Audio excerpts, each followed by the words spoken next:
Clarice is dumb enough to go into the basement blind with her gun drawn. Do you remember that? Oh, heck no. No, no, no, no, no. Everybody be dead in that basement. I would be shooting, dropping magazines, shooting some more. Everybody would be dead. There wouldn't be anybody else. Step fire, step fire. Yeah, I'm the guy that boom, boom, boom, boom, boom, boom, boom, boom, boom, and click, click, click, click, click, click, drop. If you're actually doing a life situation like that, what is he going into the basement for? There's a whole FBI team, like 5 minutes. SWAT team, maybe 8 minutes out, you know. Why are we going into the basement alone? She was dumb as a box of rocks. Anyway, sorry guys, I know a lot of people don't know what we're talking about. We're talking about Silence of the Lambs, the only scary movie I have ever seen. And there's some people out there that wasn't scary, Kelby. I'm like, shut up, dude. That was trippy for me. I have not ever gotten that out of my mind. And I think once you know God and you don't like evil, you don't want anything to do with it. But so when somebody says that that wasn't scary, volumes about your character, volumes. Anyway, hello everyone. This is a magical week for us. I'm going to be answering questions towards um everything. First, David, let me dump your question out because I know you've been trying to nail it out.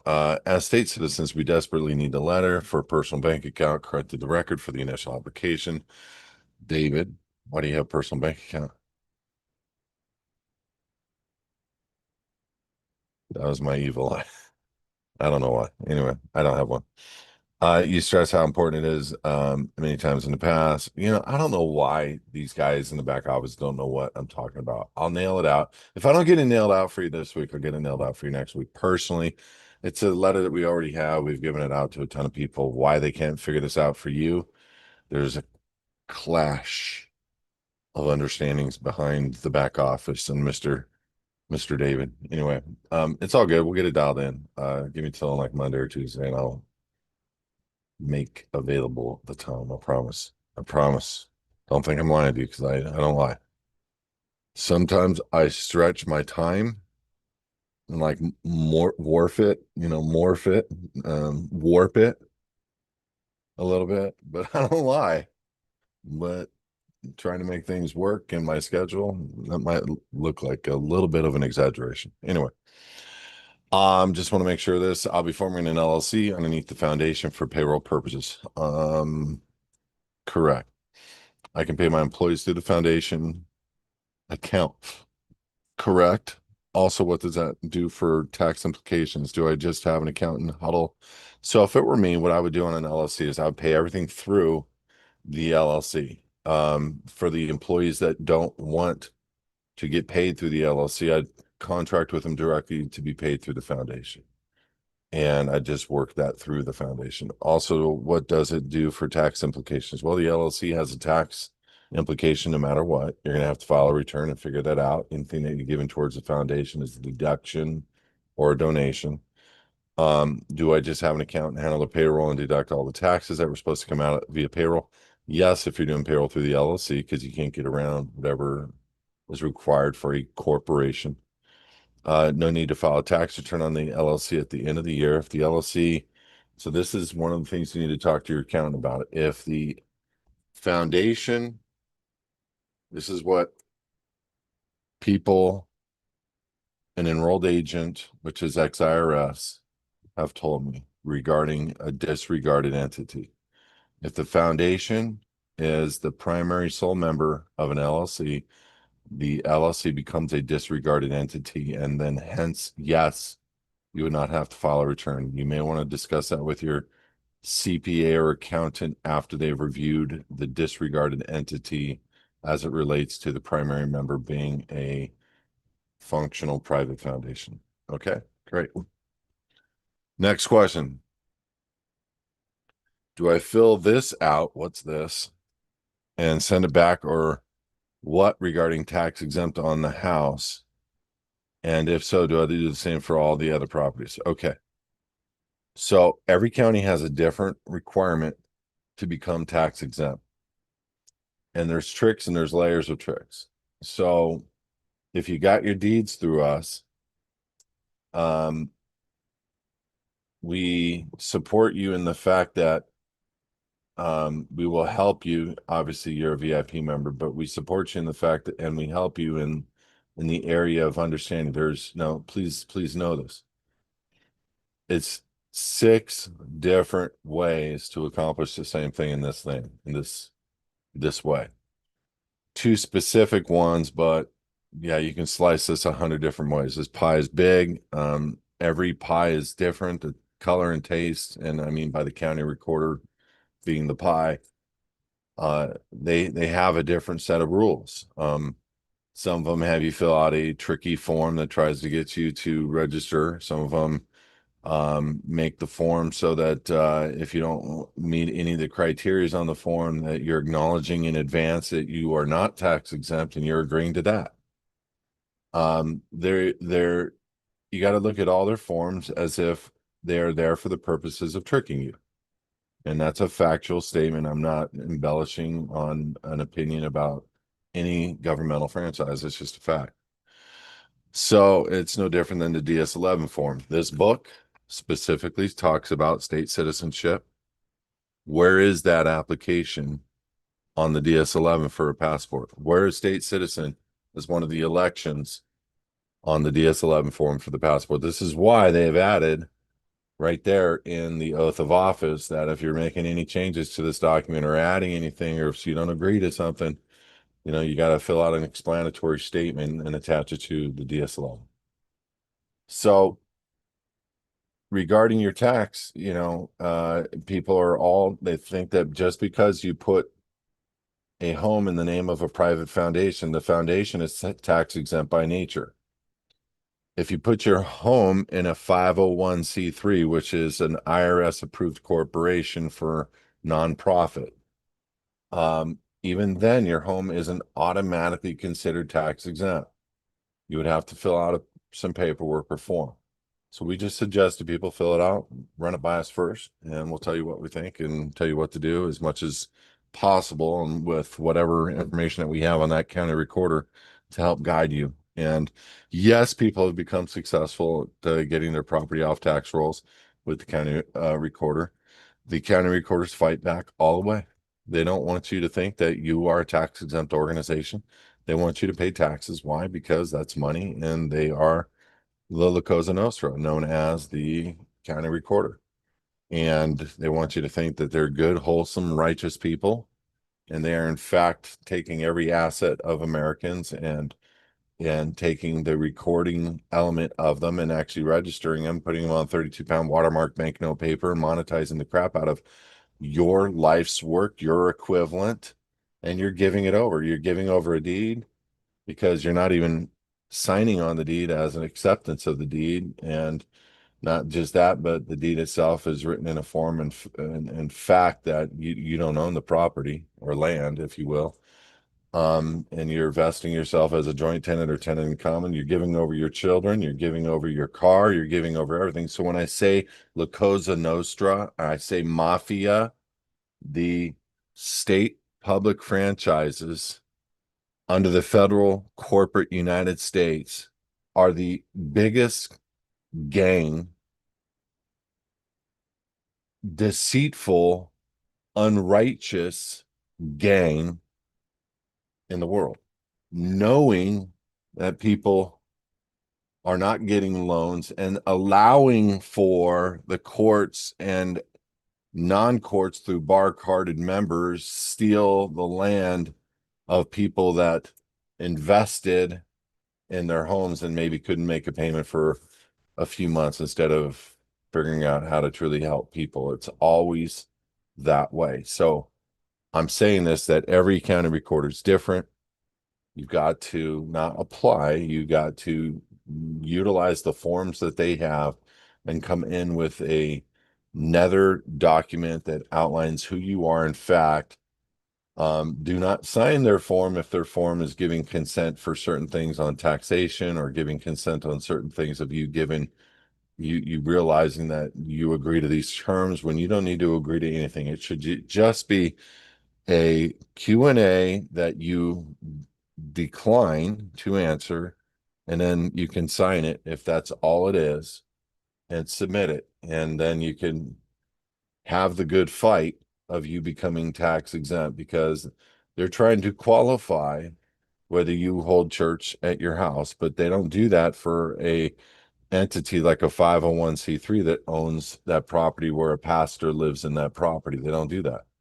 And nor should they do it for a tax exempt organization. It's just because you're tax exempt in a private foundation, you're not holding church services at your house, but that doesn't mean the organization isn't tax exempt and shouldn't be paying on property tax because it is the owner of the land. And it's the same thing with the 501. The 501 doesn't have to prove it holds church at the house. They maybe have a church service somewhere else. But those are things that we are working through one at a time, and it's not easy. You're going to end up potentially in a suit. If you need support or help, we have people that can assist. Not from a standpoint of filing a lawsuit, but giving you maybe copies of documents other people have worked with. Hopefully that helps. Ministry Association of Members, the section states this means that our association activities are restricted to private domain only. Does that mean everything that I do after I get my state citizenship can only be Republic related? No. What I mean is this: am I only allowed to work or do anything outside of the Republic? You are allowed to work in and out, like my current job, where or what I do for fun outside of the house or country, and the services events I plan to do outside of the Republic. Um, you're talking about your foundation documents, I believe. And what we're meaning by that is the foundation, and it does operate in the private, and the members are utilizing the private domain, which means they only have to agree with one another on what they do. Meaning, I don't want to wear a mask. I don't want the other members to wear a mask because it makes me feel uncomfortable. I want to be able to hold a church service of any kind here at this location, and all the other members agree. So therefore, they can do whatever they want in their private domain capacity. But that has nothing to do with you personally or what you're able to do in your private capacity. So you can go and do whatever you want personally, and or it's not going to limit you is the point. So I hope I'm right, Benjamin. Let me know from a standpoint of what where you got that information, and if I'm not, do me a favor, repost the question under the Q&A here. Um, oh, that's a good one. Clay, Kelly, a few days ago, I received from CHP 3 letters demanding I register my 2 automobiles and 1 truck in California. They are currently registered in South Dakota in the foundation name. We are LPP members. What do you happen to do? Forwarding the letters instruction. So, Clay, the reality is they are making a presumption that you are in fact a United States citizen and a resident of California, and they're using those terms in those letters very specifically and for a reason. Um, if are you still living in the private member? Are you still VIP? Because if you are, we can probably easily help you with a response to that they can't deny, can't overcome, and so forth. So being a state citizen is one thing. Them being able to prove residence is what they would try to do after the fact. So this is why you want to be a LPP member living in a private member, because you're not receiving personal mail. You don't have anything owned by you. You know, it sounds like you don't. And so kind of validate that for me in my mind. If you've completed, like, you don't get mail anymore, you don't have any reasons for any of them making an assumption that you're a resident, holding an office of the artificial person, receiving mail in the person's name, owning things in the person's name, having a personal bank account, which is why, David, you don't want a personal bank account. And so those are things to consider for yourself at a minimum, but we pretty easily can help you with letter. Cool. Yeah, get done with that active state. That active state is the enforcement that you would need on a letter like that. You'd send it and they'd walk away. They can't force somebody to register in their state. They can't. There's no way. They want you to, they want your business. They can't force you to do business with them, period. They can only have control over things that they own, and they can only make an invite. What are they going to do? Tow your vehicle? Oh, wow. Talk about a suit. They're running the name on the vehicle right now to find out they don't have any jurisdiction over foundation. Okay, that's what they're doing. So that letter is hoping you cave and you fall away. So we're going to write a response, and the response can be somewhere in the neighborhood of what's your definition of resident? We're going to have to look at their letter, obviously, and please help us to understand where you have the jurisdiction over a vehicle owned by a private unincorporated foundation. Explain that one to me. They don't. Um, in reference to my speeding ticket below, I paid the ticket and then I discovered that I was going to have some points against me, of course, and reported to insurance unless I attend the course. Yeah, you got to go to the course. That's part of the thing. You hold the license, you go to the course, they waive the points on your license. All the although the officer told me points would not be involved, how do I handle this, being that I'm in the private? Well, you're using a public side driver's license to help yourself instead of standing there in the private, which a lot of times is much better. But if you are going to have to go to traffic school, or you're going to have to fight.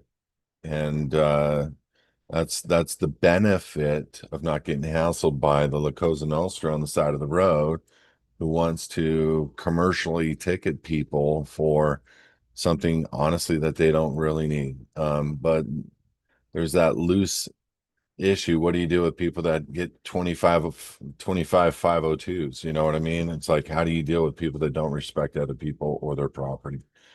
And so I understand why they have created the systems that they have, but what I don't understand is why they try to drive us into the ground with the fees and the schedule of fees on top of those systems. So FYI. But if it were me, I'd just go to it's a nice break from your husband. It's, you don't have to hang out. You could be on your phone, just looking up to the front, do that occasional nod, and then you're past the class in about a half a day and you're gone. Um, I will go to the class. LOL. I think it's offered online. Yeah, you can do it online, and they make sure it's you and all that stuff. But yeah, no, you can do it. But you can actually create a video of you sitting there at your desk. Press play and go. That would be actually hilarious. Put it on a screen right in front of the camera screen. That'd be hilarious. Um, yeah, that's one of the things until we can get the La Cosa Nostra on the from pulling people over and trying to take their money from them. This is what we got to do. It's a game that we got to play. Because you're still holding the artificial person's ability to have that driver's license in your wallet. And if you've read the doc, so you understand what that means, but a lot of people don't. Next question, Alex. Thank you for all this. I've been learning this as fast as I can, but it's not easy. Ha ha. Forgive me as I seem to get twisted around here. Alex, just send me the dang questions. If I pen to paper non-assumption and therefore am not contracting with the bank to open an account, does that mean they can claim the funds that are not mine? No, they're yours. Again, this level of learning goes around in circles and I forget as I pick up something else. Let me explain something to you regarding bank accounts.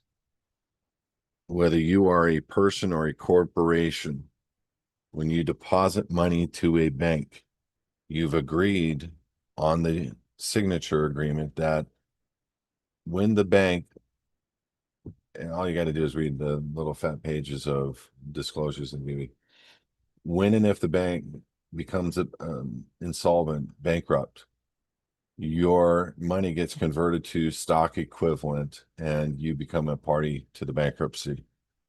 Um, Also, you need to know that when you're taking cash and you put it in a bank, you're putting it into an account for credit.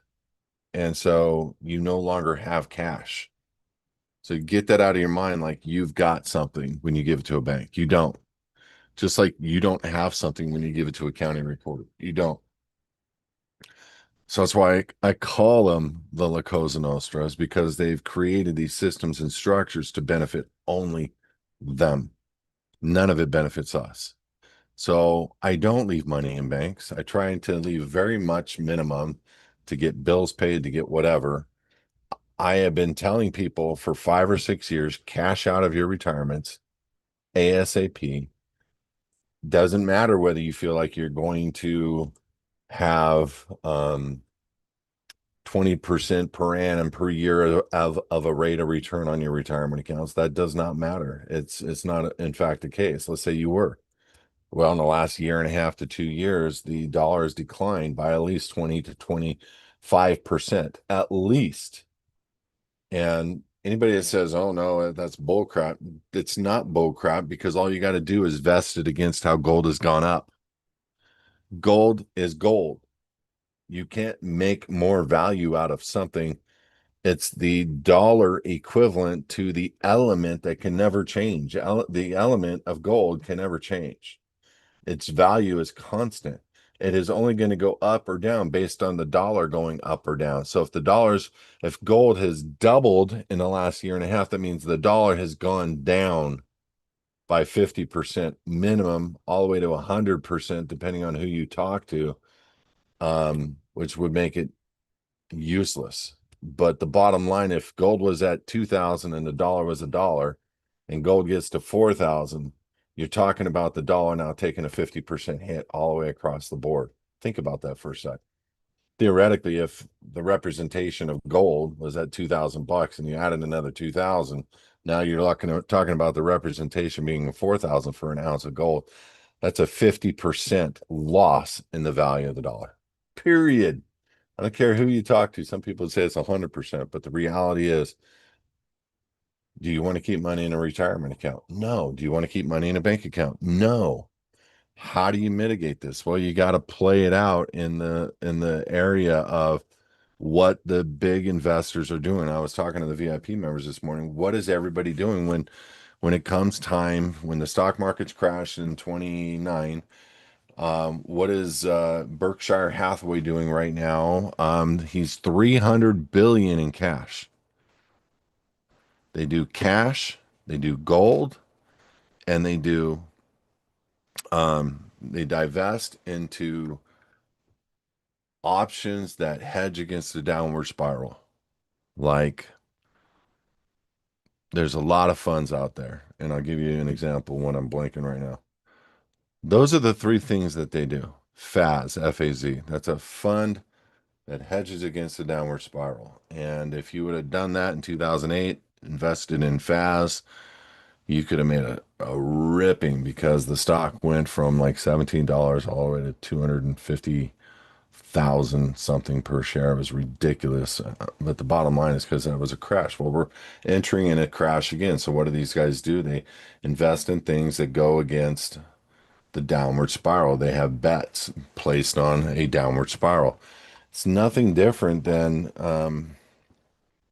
what's that gentleman's name that bet against the crash of the '08 marketplace, where he went to the companies that had all these investments and said, I want an insurance policy. I'm willing to pay you for it against the crash of these securities. And they said, sure. So he got a bunch of them and he made all the insurance premium payments, and they held it out, held it out, held it out, and ended up making his investors like 300 times their investment by doing some of the best forecasting of what the market was going to do. Bottom line, and it's a great movie, The Big Short. I would say to everybody, go watch it. Takes a set of brass, you know what, to go through that. Just like it does to hang on to your XRP for what people are going to go through in the next few months. I just bet $1,000 on what XRP's value would be in 3 or 4 months. And, you know, I'm pretty confident on what I believe it's going to be. The bottom line is I think we all should be confident on the markets and where they're going to move. It's a matter of when. And I have no doubt about XRP's ability to do amazing. 10,000 a coin. I have no doubt about that. And it's just a numbers game. People want you to think that it'll never get to that point. I guarantee, and I was explaining to people before, um, and I did this morning in on the VIP meeting, explaining to people what happens in the marketplace and why people like, Berkshire Hathaway are going into cash rich positions and buying gold and then hedging against the downward spiral. If they don't, they lose all their positions. As a matter of fact, Berkshire Hathaway, he wrote a note to his people. He can't find a single good investment opportunity. Put it in writing and sent it to him. Um, that's crazy.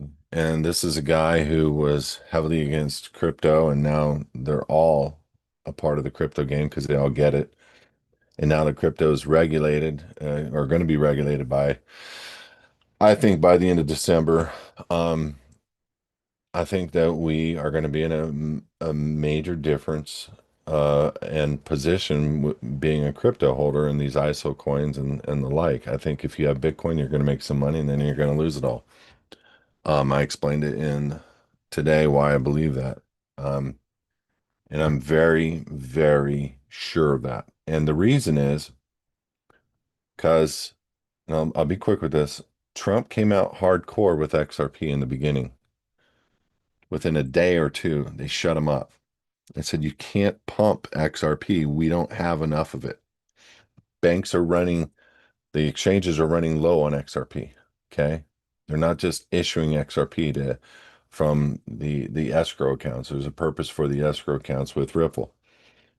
So the amount of XRP on exchanges is predicated on buying and selling of both retail and wholesale, meaning banks. Banks are not allowed to buy XRP directly from Ripple anymore. That's one of Judge Torres's responses in the case, and that became finalized. And now banks have to buy XRP, and I'm sure they're figuring this out how to buy it on the back end, but it doesn't change when they're buying on a secondary ledger. It's not going to affect the bottom line pricing of the exchange. What is going to affect the bottom line pricing of exchange is November 22nd was the keys to the Ferrari were turned on. The Ferrari is the engine that rules the world for the monetary system change. And the monetary system change is being globally accepted that XRP is the leader. There are other potential competitions out there, very minimal comparative to what XRP has been able to accomplish with the contracts that it has and the things that it's putting forward. So just be ready. I was willing to make $1,000 bet against XRP becoming $1,000 or higher in value. I hope I'm right. By the end of March, first quarter of next year. I think I'm right. If I get to $100, $50, gladly pay $1,000 for the loss. The point is long term, if you know and you've done the numbers, you know what I'm saying is right. Collectively, much smarter people than this guy here have gotten together and collectively created reports that they believe XRP at a minimum is 10 to 20,000 all the way up to a half a million per coin within the 5 to 10 year range. Okay. Companies that do evaluations, companies that do nothing but investigate this stuff, companies that have seen what I've seen and think the same thing that I do. There's very little in variable that will say to the contrary. There is no secondary XRP held by banks that doesn't change the value of what we do. If banks are moving money from one country to another, it's going to be on the back of XRP. They got to hold the XRP of the equivalent value so they can guarantee the transaction on both sides. It's kind of like the SWIFT system with the Nostra accounts of the 37 trillion tied up by SWIFT so that banks can transfer money across the world, and Swift knows that there's a guarantee of those payments on both sides. No different, but XRP is doing the same thing and a whole lot cheaper. And, all these news reports that, oh no, Swift took on this new system by da da da da company, and I don't even want to mention it. They're all smoke and mirrors. They need you to have no faith in XRP. There's guys coming out on videos dumping their full XRP bag. Sick of it. I'm sick of it. They're dumping it and they're making a show, and there's obvious AI videos doing the same thing, and they're making this big thing.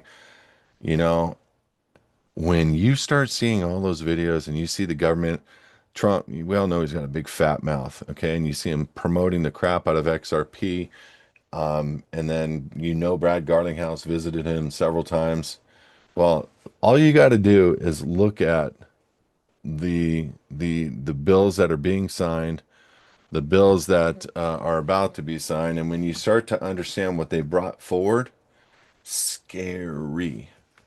They brought forward something into past legislation, executive signed it, done, that looks a lot like what was done by Eisenhower when they confiscated the gold. So people were in a depression, 1929. For 4 years, the country was at its lowest. People in the country didn't feel it. It was only people in the city.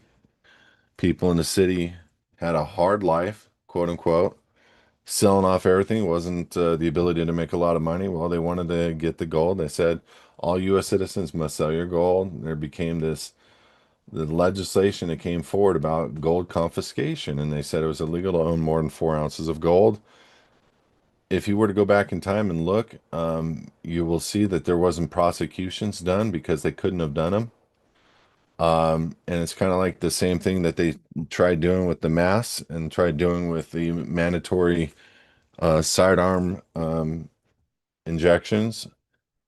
They said it was mandatory as law. If you work for a company over 100 employees, this, that, and the other, you needed to go do this. Well, there's nothing in the public registry that says you need to. That's the law of the people. For you guys, I really want you to know that they didn't do any enforcement back then in the day. They just people gave up tons of gold to the government, and then what happened? The government revalued the gold. The legislation that was passed under that administration and the legislation that was passed recently, they look a lot alike. The words that you think are promoting crypto can also be used in the same context of confiscating illegally gotten crypto or crypto they don't deem to be legal. Okay? So people, you got to get your crypto on cold storage, not on some hot wallet, not on some exchange. Ellie Pal's hot wallet, get it off there if you know what I'm talking about. Get it onto a cold storage, go to wallet scrutiny, pick your wallet out, 10 out of 10. That's the only wallet you should accept. And get your XRP, XLM, XDC, HBAR, all your stuff, Solana, get it all put onto your cold storage device. Um, by 2027, I am making I don't want to say a prediction. I've been talking about it with you guys for about 2 years, but I think that's the year to which you're going to see forced, they're going to say it's illegal to own XRP. Well, if you are a United States citizen and you own XRP, that is debatable, whether it is illegal or not. But they can pass anything they want for their employees. But I still debate whether it's legal or not. Number one, if you've gone through HISAdvocates, living in the private, you are not obliged whatsoever. Number two, if it's been done properly, where you affect into the foundation and where you take you get your donation letters from our back office and you donate your hard wallet and your crypto to the foundation and you open up your foundation through HISadvocates, you don't own any crypto. So you're double indemnified. You're double indemnified by the state citizenship and by the fact that you don't own any crypto. But I'm going to tell you right now, the playbook is always the same. They're going to Make the posture that it's illegal to own XRP. It's that freaking valuable. It's that valuable. It's that crazy. It's the digital equivalent of gold. And they already confiscated all the gold. I know you got a little gold around your neck, got some gold in your pocket, you got some gold in your safe. That's not what I mean. Since the 30s, they have confiscated legally, lawfully, all the mineral rights in this world and changed the deeds from you owning the deed to you being a tenant and not having ministerial mineral rights in the ground and owning air. Legal description is air. The point I'm trying to make is the new digital gold equivalent can only be controlled if you have it on an exchange and you have that exchange account listed as a United States citizen. So those are your considerations. And I know this is a super long-winded, expanded out answer, but I just don't keep money in a bank. And I know with what's coming, I want to get money out. I just had another question today. I've already said it 1,000 times. Get your money out of your retirement accounts right now. Get your money out. If you can't get it out of retirement account, because I'm going to take a 20% hit, Kelby. Who cares? Who cares? The amount of money that you can make in a crypto opportunity or in gold or silver right now is going to by far outweigh a loss that you're going to take, period. So don't at all worry about that. Um, so Jack says, I've seen the following message from Jake Claver and other bigwigs. What do you think? Exchanges, banks, 401k, ledger, and other cold wallets are not safe to hold your crypto assets. Ledger, exchanges, banks. I don't know what other cold wallets he's talking about, but the purpose on ledgers, people are doing what's happening is people are using computers, and this is why I always say do not use a computer that you operate on the internet with ever on a daily basis. And when you come up onto something, you're not checking email on your crypto computer. You're not browsing the internet on your crypto computer. What have we always told people? You'll get a Trojan, it'll write something and says, the next time you connect your device, it's going to tell you need to do new firmware update. And it's going to say, do you have your 20 words ready? And this is what's happening is people are inputting their 20 words and getting scammed, thinking it's Ledger requesting an update. It's Trojan virus presenting itself like Ledger when you connect your crypto wallet to the computer. This is why you are paying for the VIP membership so that you can hear these types of things and why you want to set yourself up properly so that you're not going, oh, here I'm on my phone or here I'm on my computer, and you're always on that computer and it's got viruses sitting in the background waiting for you to make a mistake. And that's really what the ledger's about. Um, Make sure they are stored in a safe Web3 blockchain for maximum security. I can sneeze and say bullcrap. There is some reasonable level of security, but Jake is not one guy that's considering that from the standpoint. If you look at the amount of money that he has insured and the amount of money he has for his clients, he has. At the time that I visited his office a month ago, and this is with all due respect, I don't have his following. I don't have his social media. Um, but I don't have his lawsuit either that he settled. This is not to put him down. I think what he has done is amazing. He's the first in time, first in line at what he's doing. But we all should be considering the fact that it's so brand new that if you got somebody that's got 100 million in insurance and 900 million under management, that's a problem. Okay, so I don't know all of his systems. I don't know all of his stuff. I do know what his fees are. I got to meet him, and there's a lot of flexibility to work with the guy. I personally won't do it, period. And I'm saying that not because I think he's a bad guy. It's too new. There's too many. Look at all the stuff that we've learned in the last year. Look at all the scams that we've learned in the last year. What is the number one priority? To get your money out of your hands and put it on something so that somebody else can manage your money. Well, for what? A rate of return? How about having no crypto because somebody steals from Jake or Bank X or that? that company is a part of the United States Corp, and they just need to take the assets of that company because there's some executive order. We're at war. We need all the assets brought home. If you don't have it on a hard wall and you got to invest with Jake and or some other company and you're making a rate of return, okay, okay, but you got to remember something. At any moment, they can come and seize assets all day long under executive orders all day long.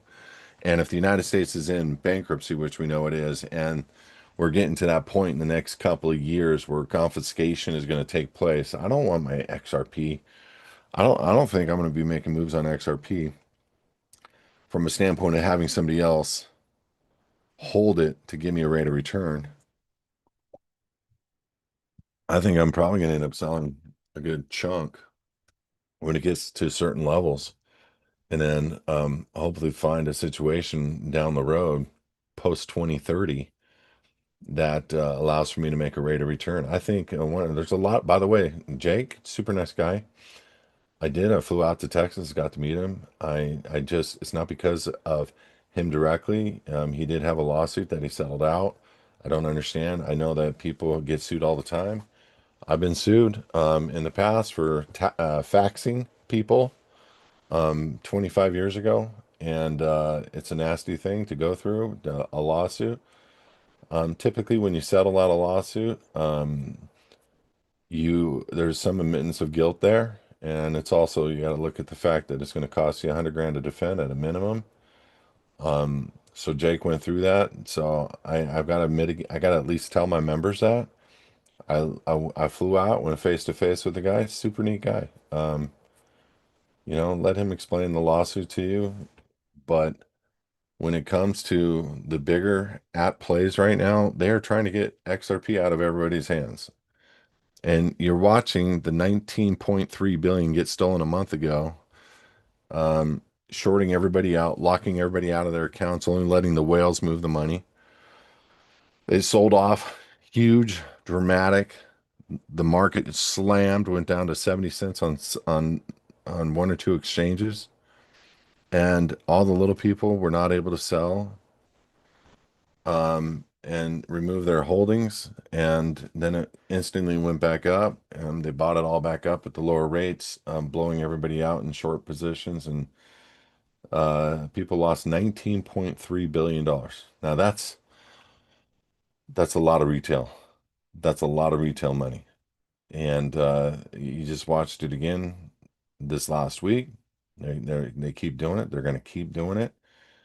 We're not in the buy and sell game. We're in the buy and hold game. And you want to get it onto devices that you know are safe and secure, and you're not going to want to play around on these hard wallets that are tied to your computer where, quantum computing is developing Trojans that are going to go nationwide overnight and figure out ways to steal massive amounts of wealth from people, even people that have things on devices because they didn't protect themselves and they think they're talking to Ledger or Decent or whatever, and they are stupid enough to do certain things, give their words over the computer, over the phone, whatever, and they're losing their butts. And so, I had somebody come to my house and show me that balding gentleman who lost 1.3 million in XRP a few weeks back on EliPal, and people don't understand it was a combination of EliPal and their hot and cold wallets and the misunderstanding of him and what that looks like on his local device. And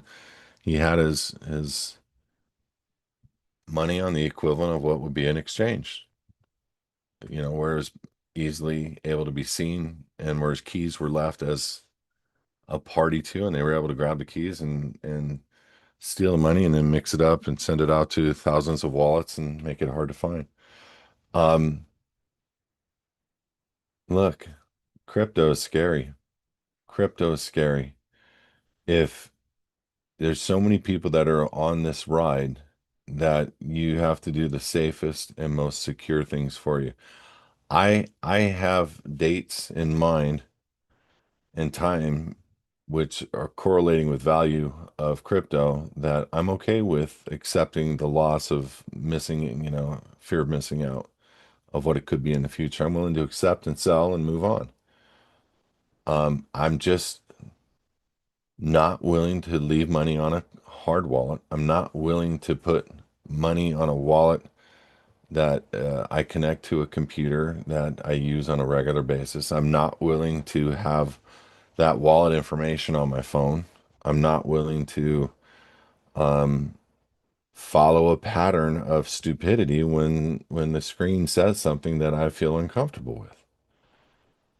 Just because you're going through an update, it doesn't mean you need to give your words out or, I just got a text 1 hour ago, 1 hour ago, and I'm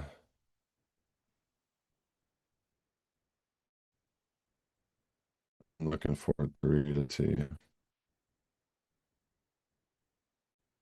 Something in the nature of, hi, this is XYZ from XYZ. We noticed that you had a password request from da da da da. If this was not you, please call us at this number. And people will call freaking out and they'll give everything over the phone to a professional sounding person in a foreign country and they will lose all their crypto. I've watched scam after scam. I've watched the scam busters.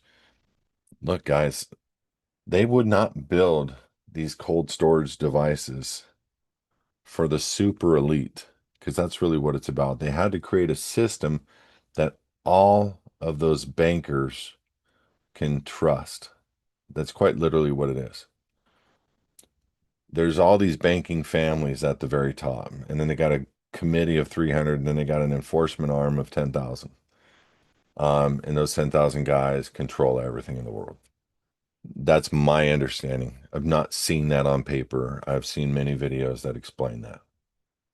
I don't know if it's right, but it sure sounds like it could be right. When you get your mind wrapped around those 8,000 murderers, rapists, enforcers, whatever you want to call them, rich, rich, rich men, doing the bidding of the 300, those guys are in the know to things based on who their bosses are. The bosses have, and this is why I'm like working on or with wallet scrutiny. Wallet scrutiny looks at these hard wallets because they're an open source. If something's closed source like Decent, that means Decent, great wallet from a feature standpoint, easy to use, is rated an 8 out of 10 is because Decent knows your 20 words and they're not open source. So we can't look at the wallet to make a determination if they can backdoor the wallet with your 20 words and restore the wallet over in Korea, using an algorithm and an executable file that just takes everybody's code or everybody's 20 keywords and reinstitutes it for their wealth overnight. So you got to understand for yourself that if you're looking at the open source of a wallet, it's because you're able to see the code driven behind the code on the wallet. You're also able to make a determination of how to hack the wallet. You're also able to make a determination of whether the company, the creator, or any hacker has the ability to hack the wallet because you are a professional hacker on that website. But many hackers are coming in and they're grading the open source nature of these hard wallets. Nevertheless, many of these hard wallets have a 10 out of 10 in security. And the reason why I'm saying this is because these guys had to develop a legal playing ground for how banks are going to move money, ISO 20022 compliancy, and they had to develop institutional grade security wallets because they're shutting down all the banks in the world and everybody's going to be banking through an app or on their phone or meaning very few banks are going to be walking into and doing banking in the future, a lot fewer than you are today. And cash will be gone inside of a year and a half to 2 years max. And then they're gonna do the same playbook that they did with gold with XRP. So they're going to downplay XRP, but I don't think they can downplay it for that long because of how many people are coming online and have a need for millions and millions and millions of XRP to put into their portfolio so that they can run their like First, Franklin Templeton. Did I say that right? Just got their spot ETF for XRP going live on Monday. Um, is Vanguard the second one? Yeah, they went live on Monday too, and everybody thought everything's going to go up. No, it went down, and that's the playbooks of the banks utilizing these moves. And if you take a look at the move, every time it goes down super fast, and then boom, they buy it up like almost instantly. So you're going to see these huge spikes, largely like they did about a month ago when they stole the 19.3 billion. The point I'm trying to make, guys, is we're 2 months to 3 months max from a position to where there's not going to be XRP. And either Ripple is going to break the law, which they do not, because if they show that they go outside of the scope of structure of doing business to in accordance to the world order's requirements, if they go outside of that order at all, they're done. Their position of leadership in this movement is gone, and they will make sure of that. But Ripple's already assigned to every bank, already dealing with Swift, already dealing with MasterCard, already dealing, but they also bought up all the ability to run all the different exchanges, the stock markets, um, all the global money liquidity. They are the company. And so I can't see beyond 3 months of them going completely dry of XRP and XRP going through the roof. I just can't see it. I hope I'm right, obviously, for you, for me, but I just don't see it staying $2 is my point. And for all the people that are bitching about it, I have seen this company go through a nightmare compared to every other company that's out there by design. Why? Because there's only one company now that has a currency acknowledged as a currency by the Securities and Exchange Commission. There's only one company in the world, and that's Ripple. And Ripple is about to rip. I like that. Ripple is about to rip. Anyway, let me get back to some questions so I can get on and eat some turkey. We're going to have some turkey this week. Um, I get a new point of contact from you guys. Yeah, call C Paul SPY. Call Matt at extension 706. There you go. He'll help you out. All right. Um,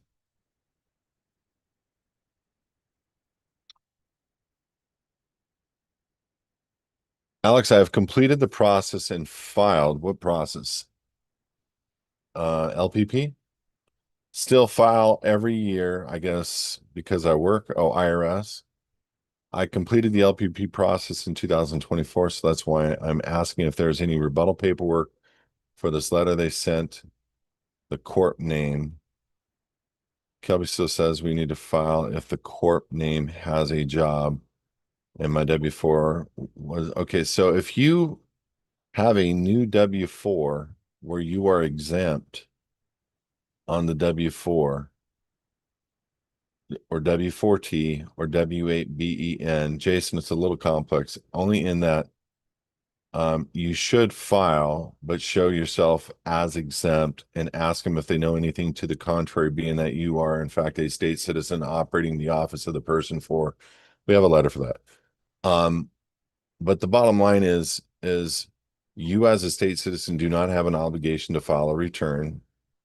But if you have a W-4 that hasn't been changed, you have a W-4 that shows that, or a W-2 from the company, you're going to need to do something about that. So the company needs to show that you are in fact exempt and you didn't pay taxes, and therefore you don't have to file a return. But if they're showing a W-2, you have an obligation of being the fiduciary, whether you're beneficial interest, meaning the registered organization, the all caps name. Before you were trustee, now you're the beneficial interest. So You still need to operate it, control it, make sure it's being ran right. And what I mean by that is if you've got a W-2 on it that shows income, there's a letter we can do for you on that'll help. And or just file the return. I don't personally file a return, and I don't personally write a check for taxation. But you are, if you're getting a W-2, you didn't do the W-4 right. You know what I mean? Because they're showing a taxable element that you received. So the question I would ask you is, do you have a W-2 and why? So the W-4 would have to have been done wrong or something. So let's investigate that, Jason. Next question. I'm committed to the process, but on page 10 and 15 of the agreement, says I know and willfully understand the scope, the nature, the extent of the risks involved in the private education program. Okay. I don't feel I fully know or understand the scope, nature, and extent of the risk involved. Can you help me with this?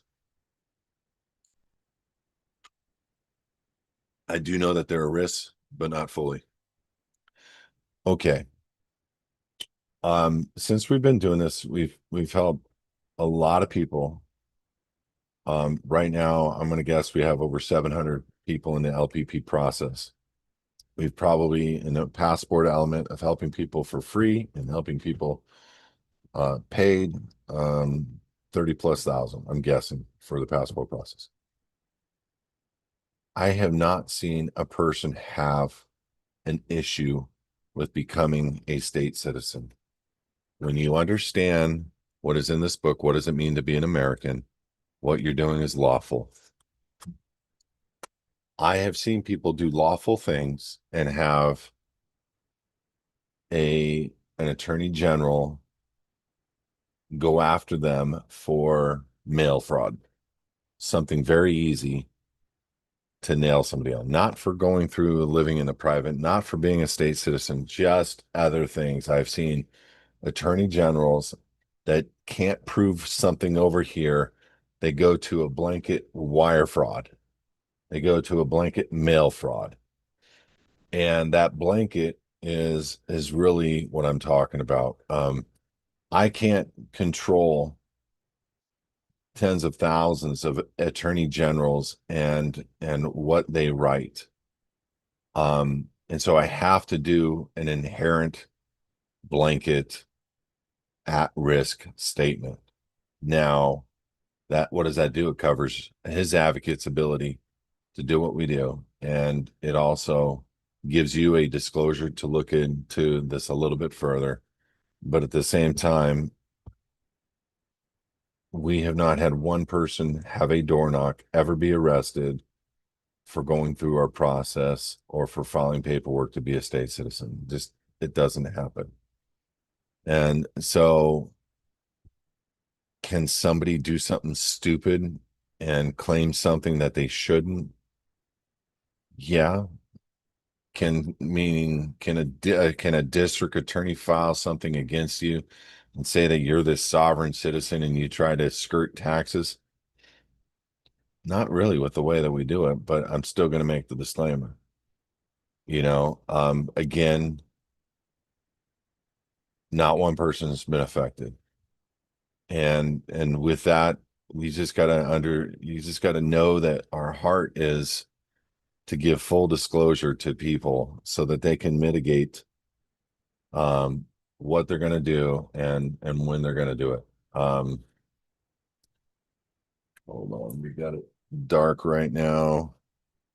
Give me a second. Everybody take a bathroom break. I'm gonna go turn on some lights for somebody and I'll be right back.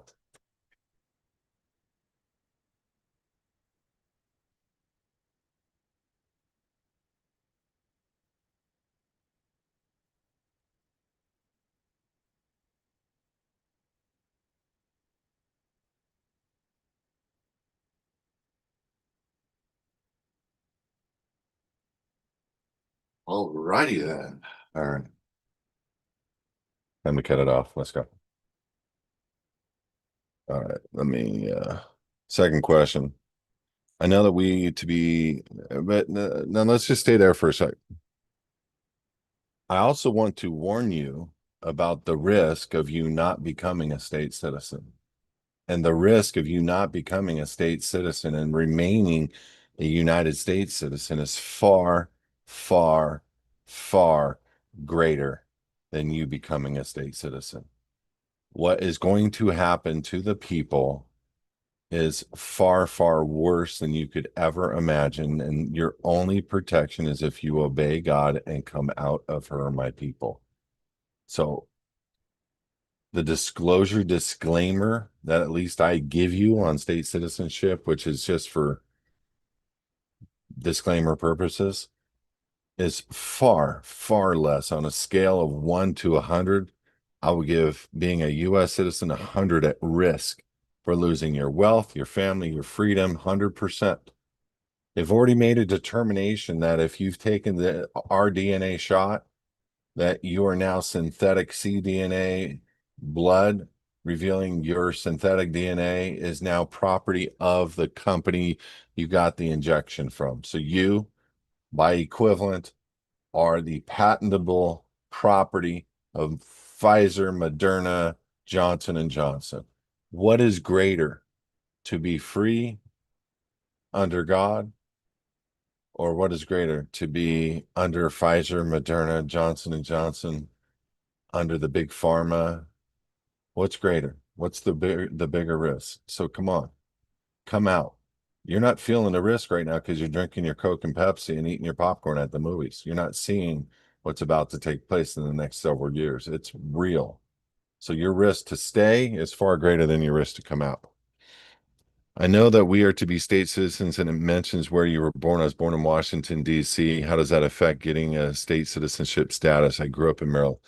So, District of Columbia was created in 1871 by the corporation. What's below District of Columbia is Virginia and Maryland.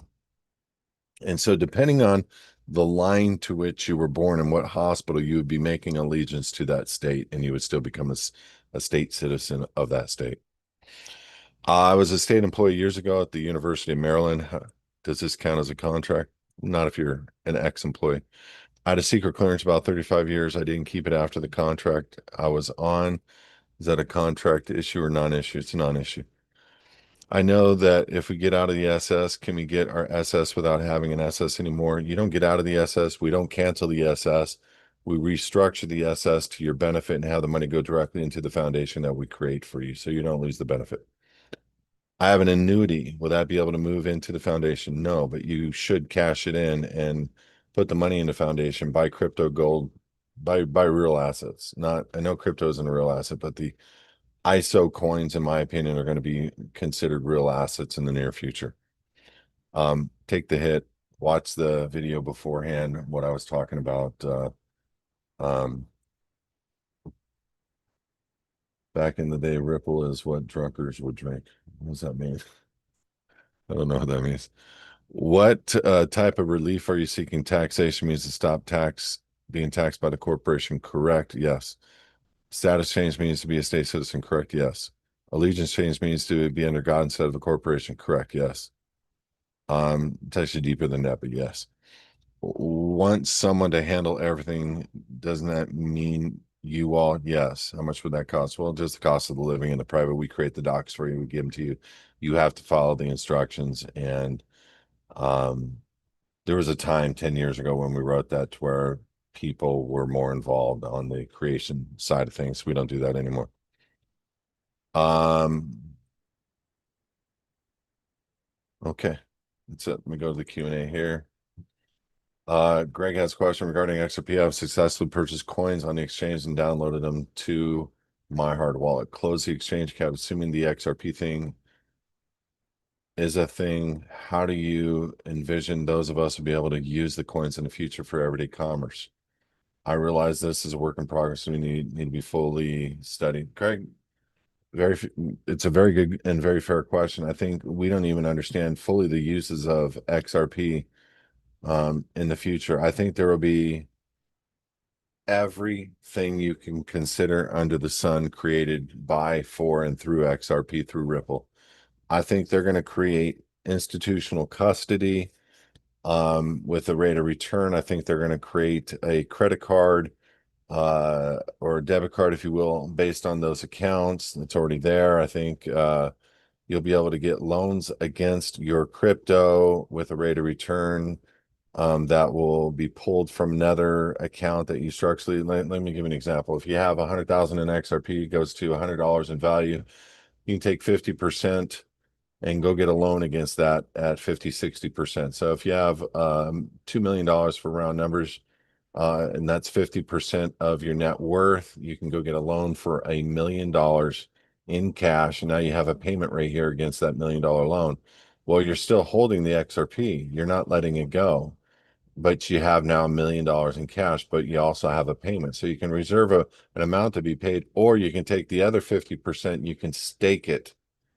Stake it. You can find institutional custody, institutional grade rates of return. Those are the things that, again, are scary for me. As I said in the beginning of this broadcast, BlackRock, State Street, all these major Vanguard, all these companies that are out there scare me, because if they make it illegal to own crypto, it's only going to be based on how you have the account set up with them as to whether they're going to steal your stuff or not. So, but if imagine, if you will, you go take this other 2 million and you go stake it at 10%. Now you've got the amount of money that you need to make for a payment on your original million that you took on the other side of the coin. So you took a loan and you staked, and this makes the payment on the loan and then some. And then you're going to still be holding 100% of your assets, as they are going to forever grow in value. XRP to the point of numbers you probably can't even imagine. And so that's why I say it's super important to understand what we have. And the ability to use it will be in every instance. You'll be able to have different devices on your phone. You'll be able to send money from your crypto account, hard wallet, to your phone account, and you'll be able to convert that to your Apple Pay, your GPay, your whatever. By the way, Ripple is 100% behind Apple. Apple's been testing it out for a long time and using Ripple. So what we're talking about is real time. We're talking about now. It's not like potentially in the future. It's already happening.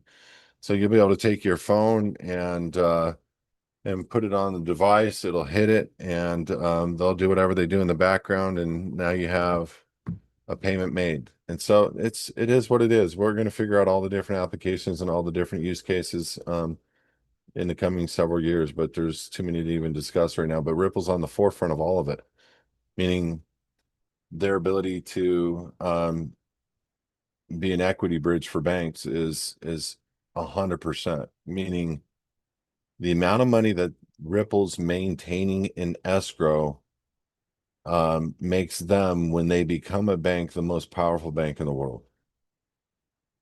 So when Ripple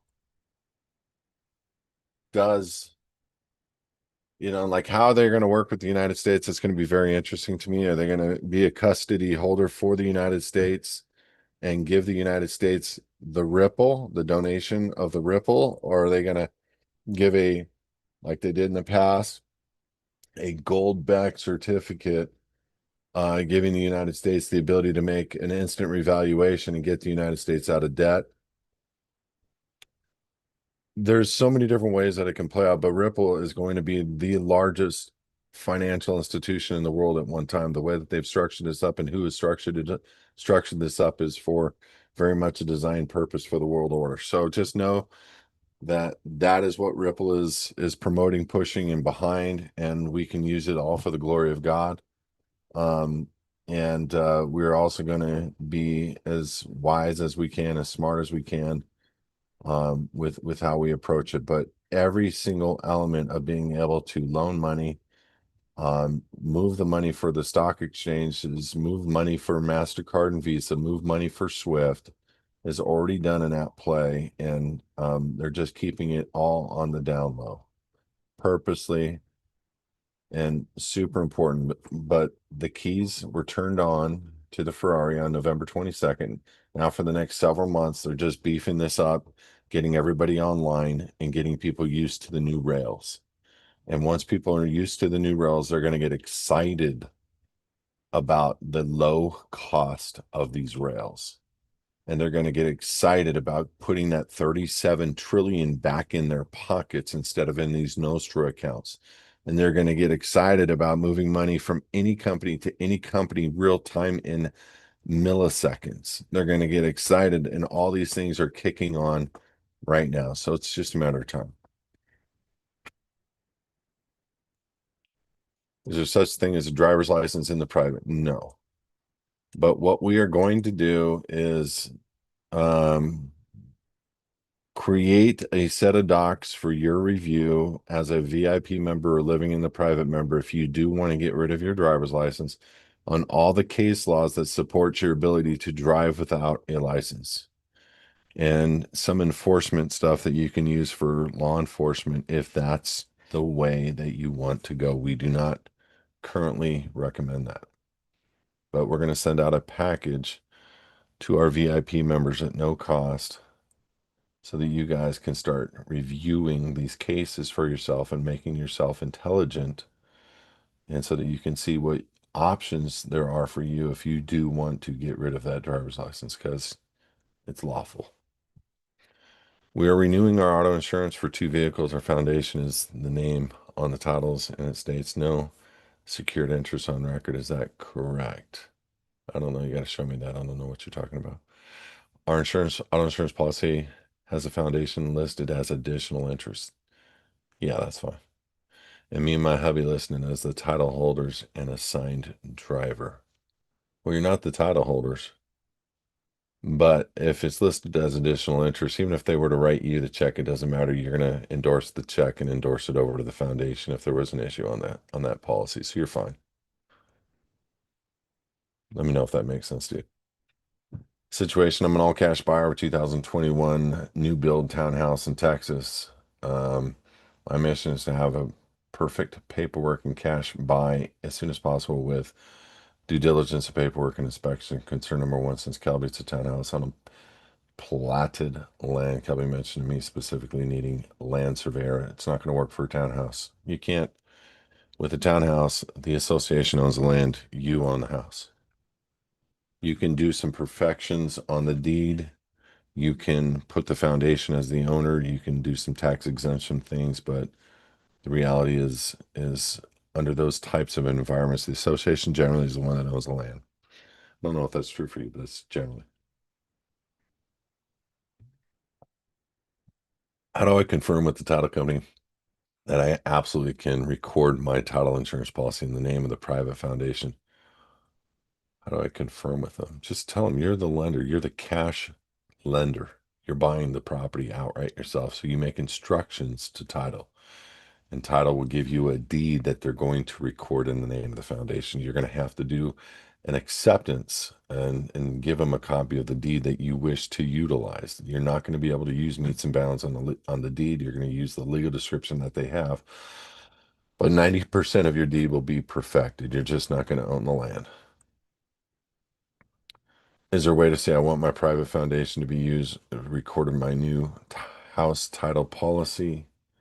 Yeah, you're just going to give them a copy of the title deed or the deed that you wish to use and say, this is the way I want it to be used and I want it recorded in this name. There's no phrasing anything. You're the lender. This is your transaction. You dictate to title. They don't dictate to you. Title may say to you, I do not wish to insure this under the name of the foundation. We have plenty of case laws that would make them probably think twice about doing it, about saying that. Land surveyor, confirm deliverables. I need to request out of the land surveyor. You're not going to get a land surveyor for a townhouse. There's nothing you can do. Recent VIP meeting. I still want to be on the uploaded to his website. States those topics. Help if you can't do a land patent on a townhouse. You don't own the land. Remember that. Look at the association docs. Ask who owns the land in this transaction, because you can have a deed on something doesn't mean you hold title to the land, and that's why it's called legal description. You gave me a revised W-4. I sent the letter to you last Thursday. Government job. They would only accept the revised version. Yes, I do get a W-2. The letter in my file was with the threat if not dealt with by the 20th of November. Okay, I'll check it out tomorrow, Jason. All right. No problem. Liz, back in the day, Ripple is what drunkards would drink. Is that literally a name of a drink? And empty pockets. Why are you deleting your text? You afraid of what I'm going to think? You're ashamed of what you wrote. That's it. You're ashamed of what you wrote. I know it. James says certificate of live birth is from Pennsylvania. They won't give me a copy. Have you had any experience with it? Just get whatever they have. Make sure it's certified. That's all you need to get a passport. The BC authentication is not. We used to make that a requirement prior to submitting the passports. We don't make it a requirement anymore. I use BC authentication for other things. So don't worry about that, James. Just get a certified copy of your birth certificate. That's what you use for a passport. You'll be fine. I'm transferring property from an LLC to the foundation on your pre-printed template. However, the template does not have all rights reserved. On your documents, you don't need to do a reservation of rights. It's only documents which you're agreeing to or documents to which you feel you need to make sure you're protecting yourself. But the bottom line, you don't need to protect yourself on something you create for yourself. You know what I mean? But you can always put it there if you want. I wouldn't put non-assumptive because then you're not contracting to the transfer of the sale. You know what I mean? You want to make sure you make that sale or donation. All right. So don't put non-assumptive. You may put like all rights reserved. You may put without prejudice, but don't put non-assumptive.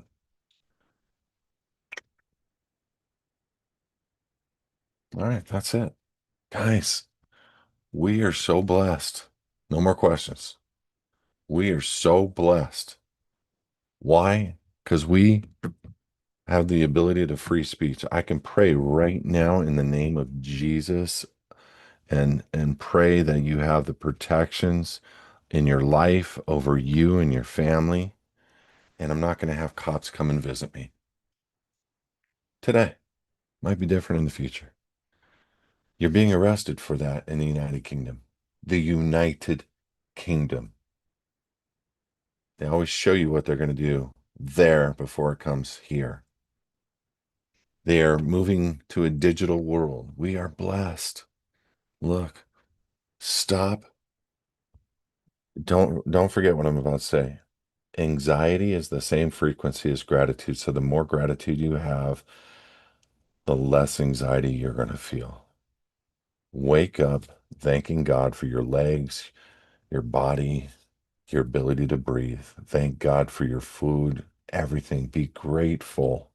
Count even your trials a joy. Watch how your life changes and have a happy Thanksgiving, even if you got a turd brother or a turd mother and they're always negative. Don't worry about that. Have a happy Thanksgiving. We love you here in this ministry, even you turkeys and turds and trolls. Yeah, you're loved too. I may have a different affection, like noogie kind of love for you when I meet you in person, kind of love, a little more painful kind of love, but I do. I do care for you guys. I just think that we need to be grateful for what we have. We have lost that in this nation. A lot of people just aren't really understanding how important it is. So be blessed, enjoy your time with your family, and have a happy Thanksgiving from his advocates. From the bottom of my heart, I truly mean it. And I will see you Saturday for prayer at 9 a.m. Pacific. And just hope that you guys show up and understand that we have this opportunity to hang out and have fun and still pray together publicly. What a blessing that is. Think about what's going to happen when you kind of feel like if you show up, you're going to be in trouble. What's that going to be like? You're going to remember this conversation, go, man, I should have been more grateful for the opportunity we had for freedom of speech. Should have been more grateful for that full belly I had. I remember the turkey I ate that year. Yeah, I should be more grateful because there's coming times where it could be difficult or it could be quite easy. And you could be the kingship helping the people that are having difficult times. Blessings, guys. Enjoy your week. Have a happy Thanksgiving from myself and from his advocates. And I'll see you next Monday, 4 p.m. Pacific.